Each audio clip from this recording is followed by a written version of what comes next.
ఏమిటమ్మా ఇది? నా కారు నెంబర్ నీ బండికి తగిలించుకున్నావు? మీ సహాయంతో ఆరంభించిన వ్యాపారం కదా ఇది. ఇదిగో ఇవి 20 రూపాయలు. మీరిచ్చిన మొత్తం డబ్బు కొంచెం కొంచెంగా వడ్డీ వేసి త్వరగా తీర్చి పారేస్తాను. తీసుకోండి. ఏమిటి ఆలోచిస్తున్నారు? వడ్డీ ఇంకొంచెం ఎక్కువ కావాలని ఇస్తానండి. తీసుకోండి. వడ్డీ వస్తుందనే ఉద్దేశంతో నేను ఈ సహాయం చేయలేదు. నీ జీవితం చక్కదిద్దాలనుకుని. నా జీవితంలో మొట్టమొదటిసారిగా ఒక ఉత్తముణ్ణి ఇప్పుడే కలుసుకున్నాను. ఇదిగోండి, తీసుకోండి. రాధా, నువ్వు ఉపకార గుణం ఉన్నవాడు అనుకున్నాను. ఇంతటి పాడుబుద్ధులున్న దుర్మార్గుడని ఊహించలేదు. అందరూ ముందు డబ్బులు ఇచ్చి చేపట్టుకోవడానికి ప్రయత్నిస్తారు.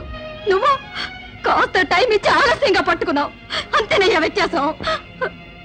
నేను చూసినంత వరకు అందరు మగాళ్ళు ఒకే రకమయ్యా. నీ సహాయం వద్దు, ఏ వద్దు, పో ఇక్కడ. రాధా, నే చేయి పట్టుకున్నది దురుద్దేశంతో కాదు రాధా. ఆ జన్మాంతం ఆలుమగలుగా ఉండాలన్న సదుద్దేశంతోనే. నా ఆశ దురాశ అయినట్టయితే నన్ను మన్నించు రాధా, నన్ను మన్నించు రాధా, మన్నించు. వస్తాను.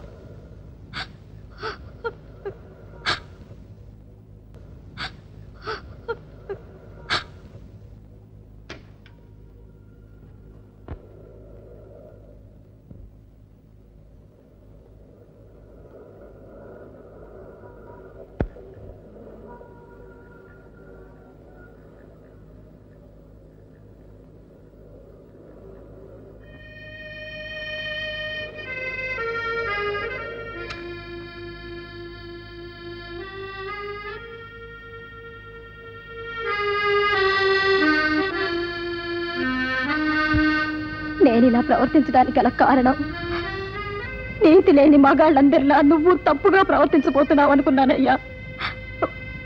మన్నించయ్యా, నన్ను మన్నించు. పర్వాలేదు రాధా, నీ అనుభవం అలాంటిది. ఇప్పటికైనా నీ కథ ఏమిటో నేను తెలుసుకోవచ్చా? చెప్తానయ్యా. గౌరీ పుత్ర వినాయక విద్యాబుద్ధి ప్రదాయక కోరేనండి కుడుములనే తీర్చేనండి ఇడుములనే పార్వతీ పుత్ర వినాయక ఈ వేళ నాకు మాస్టారు చెప్పే పాఠాలన్నీ బాగా రావాలి. ఏమ్మా, బడికి బయలుదేరలేదా? ఎప్పుడు చూసినా వినాయకుడు పాటలేనా? బడికి వెళ్ళే టైం అయిందిగా, త్వరగా బయలుదేరు. అన్నయ్య రాడమ్మా? అన్నయ్యకి కాస్త జ్వరంగా ఉందమ్మా, ఈ పూట ఒక్కదాన్ని వెళ్ళరా. సరే అమ్మా, ఇది దాచిపెట్టు, అన్నయ్యకి వద్దమ్మా.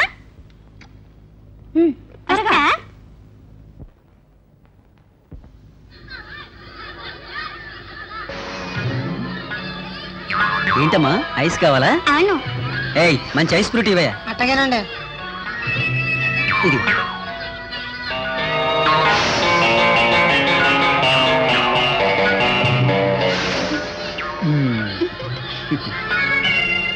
బళ్ళోకి వెళ్తున్నావా? నేను దింపుతారా? 12 సంవత్సరాలకి పూర్వం నన్ను బలవంతంగా ఒకడెత్తుకొచ్చి నేనే తల్లి నీ బాబాయినంటూ నన్ను పెంచాడు. వాడి రక్షణలోనే నేను పెద్దదాన్నయ్యాను. వాడే ఒకరోజు దుర్మార్గుడా, వదలరా నన్ను. బాబాయ్ బాబాయ్ నువ్వే నన్ను బలత్కారం చేస్తున్నావా? వదలరా. బాబాయిని కాదే, బావనే.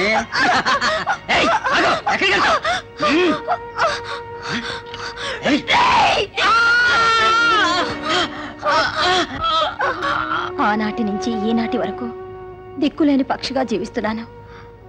కానీ ఇంతవరకు అనాథగా ఉన్న నేను ఇక నుంచి Radha,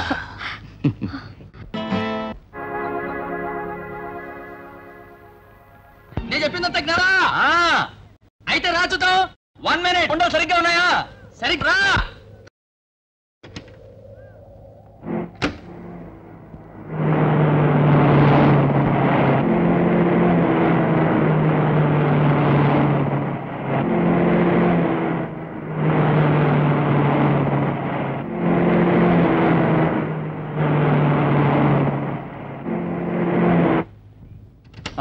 Vijay, beautiful, excellent, marvellous. Thank you రా. రే, ఇప్పుడు నేను చెప్తున్నాను రా, you will become a great champion. Thank you. Vijay, ఈ కార్డు తీసుకుపోయి ముందు రామనాథం గారి చేతికి ఇవ్వు. ఆ తర్వాత జరగాల్సిన ఆయన చూసుకుంటారు. ఓకే.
విజయ్, నువ్వు ఛాంపియన్ అయినందుకు నేను హృదయపూర్వకంగా అభినందిస్తున్నాను. నేను ఛాంపియన్ కావడానికి కారకులు మీరే కదా. జీవితాంతం నేను మీకు రుణపడి ఉంటాను. విజయ్, మా కంపెనీ కారు ఎంచుకుని ఈ పోటీలో నువ్వు జయించడం వల్ల మా కంపెనీకి ఎంతో పేరు ప్రఖ్యలు వచ్చాయి. అందుచేత ఆ కారు నీకే బహుమతిగా. I'm grateful to you. పోటీలో గెలిపించింది. దానికేంలే, వెళ్ళేప్పుడు కారేం ట్రబుల్ లేదుగా. లేదు, కానీ దారి మధ్యలో ఎవరో కొంతమంది కారులో వచ్చి నన్ను అటాక్ చేశారు. దారి మధ్యలోనా? నీకేం కాలేదు కదా? వాళ్ళందరినీ చింతకాయల్లా చితకొట్టొచ్చా. సరే, బండి సరిగ్గా రిపేర్ చేసి ఇంటికి పంపిస్తా. Okay sir.